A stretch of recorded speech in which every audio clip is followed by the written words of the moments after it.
Selamat pagi Dewan Juri yang terhormat. Perkenalkan, saya Kartika Dewi dan rekan saya Muhammad Ansori dari program studi Teknik Komputer Universitas Duta Bangsa Surakarta. Kami di sini selaku tim Opening Government akan menyatakan argumen kami mengenai perpanjangan PPKM yang dapat menekan angka kasus COVID-19. Pada kesempatan debat kali ini, kami sepakat bahwa perpanjangan PPKM dapat mengurangi angka kasus COVID-19 dengan 2 poin sebagai berikut. Yang pertama, PPKM mengurangi penyebaran kasus COVID-19.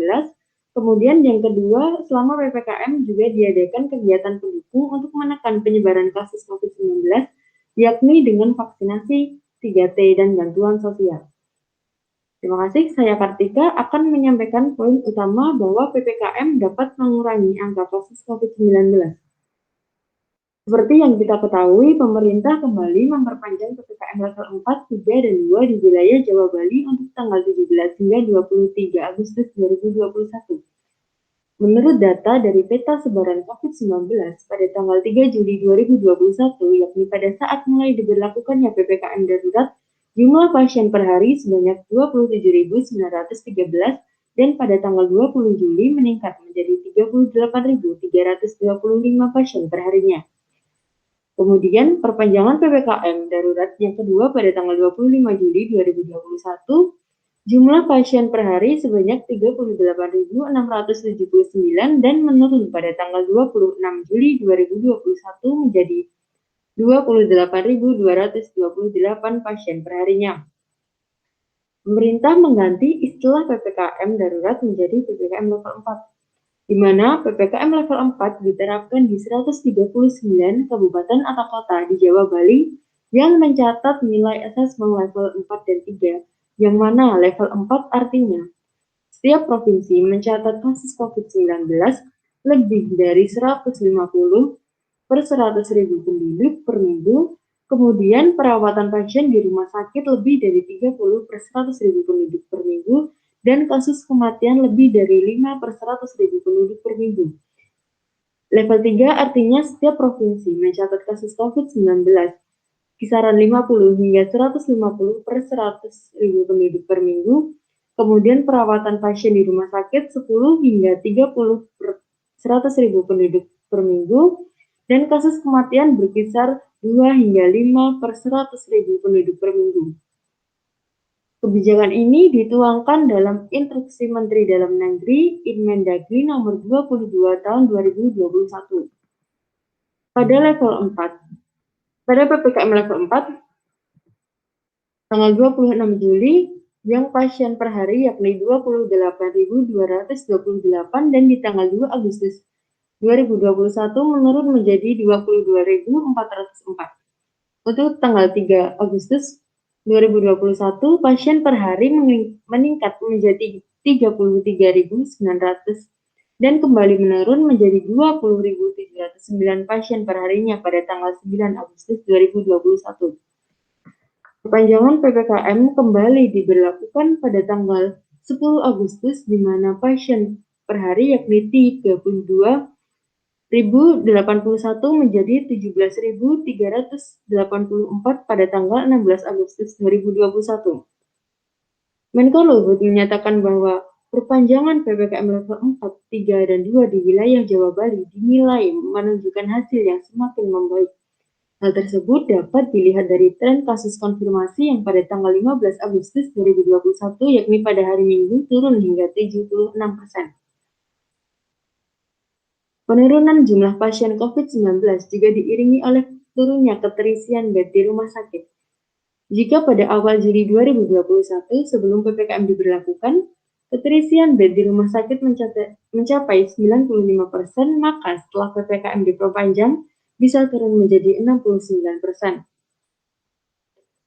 Menurut pernyataan Jubir Kemenkes RI, yaitu Ibu Siti Nadia Tirmizi, diketahui bahwa pada pemberlakuan PPKM darurat di minggu pertama dan kedua, hampir seluruh kabupaten atau kota di Jawa Bali berada di level 4. Kemudian di minggu ketiga, yang sudah masuk ke level 3, sudah meningkat, dan kemudian ada kabupaten atau kota di Jawa Bali yang Di minggu selanjutnya memasuki level kedua. Turunnya pasien terkonfirmasi COVID-19 tentu merupakan berita baik. Sudah lebih dari setahun masyarakat terkungkung banyak sekali aturan saat pandemi. Dan kini masyarakat mulai terbiasa dengan perpanjangan PPKM karena masyarakat sadar bahwa pada perpanjangan PPKM kali ini dapat mengendalikan penyebaran COVID-19. Seperti yang kita ketahui, perpanjangan PPKM kali ini sejumlah aturan mulai dilonggarkan seperti warung makan sudah boleh beroperasi sampai pukul 8, di mana para pelanggan yang ingin makan di tempat diperbolehkan dengan memperhatikan batas waktu yaitu 30 menit.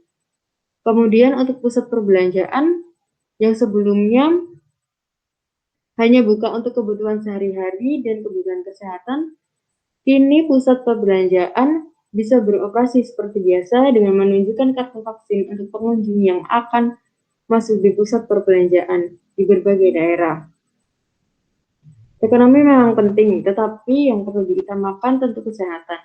Ketika mobilitas saat PPKM level 4 dibatasi dan ada sederet aturan lain yang berimbas pada kondisi finansial rakyat, namun perlu disadari bahwa perpanjangan PPKM dapat menurunkan angka kasus COVID-19 di mana akan berdampak positif pada ekonomi. Salah satu kunci kesuksesan PPKM yaitu kedisiplinan masyarakat dalam menerapkan protokol kesehatan serta mengurangi aktivitas yang bisa memicu kerumunan. Dalam pelaksanaan PPKM juga diikuti kegiatan vaksinasi 3T bantuan sosial. Kegiatan tersebut tentunya dapat meningkatkan efektivitas PPKM. Dan poin pendukung tersebut akan disampaikan oleh rekan saya yaitu Saudara Muhammad Ansori.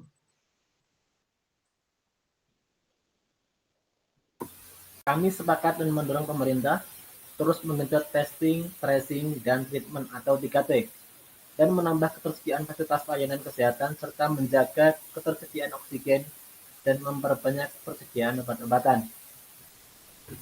Program vaksinasi dijalankan oleh pemerintah sebagai salah satu upaya untuk memutus rantai penyebaran infeksi virus COVID-19. Herd immunity atau kekebalan kelompok merupakan kondisi di mana sebagian besar orang dalam satu kelompok telah memiliki kekebalan terhadap suatu penyakit.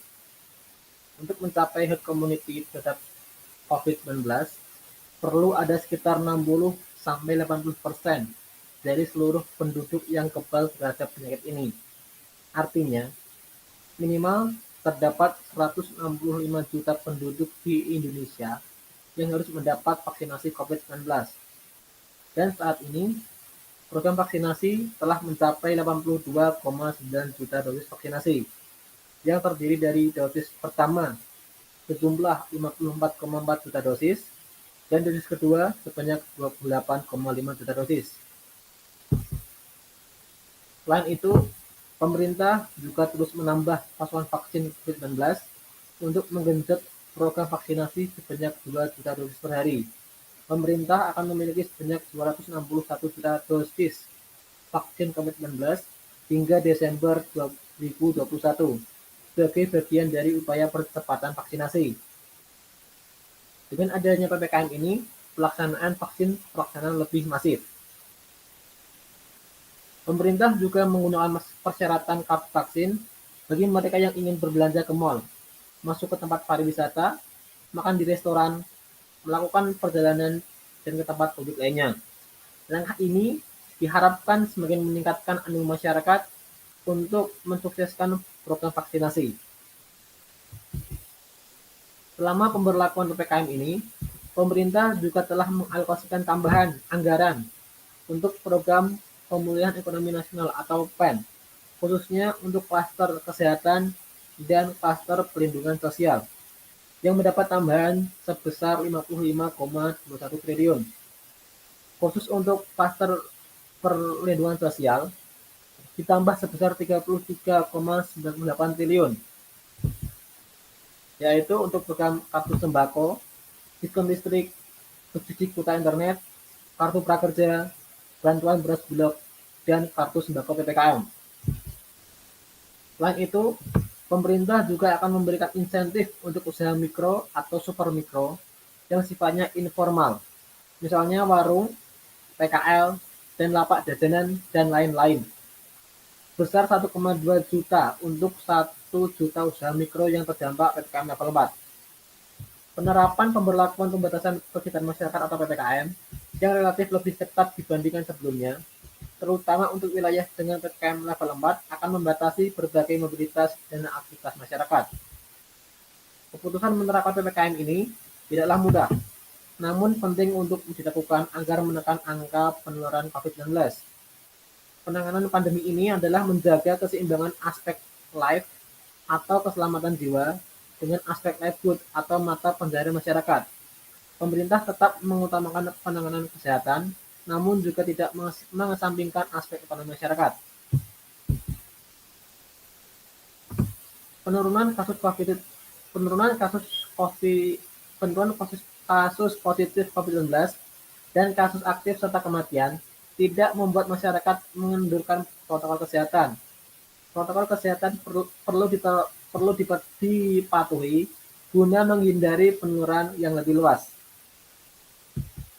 Implementasi baru dalam PPKM tersebut perlu diterapkan agar penanganan COVID-19 dapat efektif dilakukan, namun di saat yang sama, kegiatan perekonomian masyarakat dapat terus berjalan. Aktivitas ekonomi perlu mendapat perhatian di samping penanganan COVID-19, karena hal tersebut mempresentasikan kepentingan masyarakat yang luas. Model baru pelaksanaan PPKM juga menunjukkan bahwa pemerintah memperhatikan berbagai aspek dalam membuat kebijakan penanganan pandemi COVID. Penurunan kasus positif dan BOR rumah sakit perlu terus ditekan agar fasilitas kesehatan tidak mengalami kolaps. Namun di saat yang sama, pemerintah perlu memastikan aktivitas ekonomi tetap berjalan agar masyarakat dapat menjalani kegiatan yang produktif di masa pandemi COVID. Oleh karena itu, tetaplah mematuhi protokol kesehatan dengan menerapkan physical distancing, mengenakan masker saat di luar rumah, rajin mencuci tangan, dan selalu menjaga daya tahan tubuh.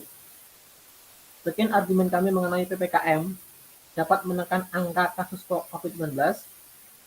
Secara keseluruhan, apa yang disampaikan Saudara Kartika dan saya mengenai PPKM, bahwasanya PPKM terbukti dapat mengurangi penyebaran kasus COVID-19 dan juga selama PPKM juga diadakan kegiatan pendukung untuk menekan penyebaran COVID-19 dengan vaksinasi, 3T, dan bantuan sosial. Sehingga dua perpaduan poin tersebut menjadi kunci penurunan kasus COVID-19 di Indonesia. Saya Muhammad Ansori dan rekan saya Kartika Dewi. Sekian dan terima kasih.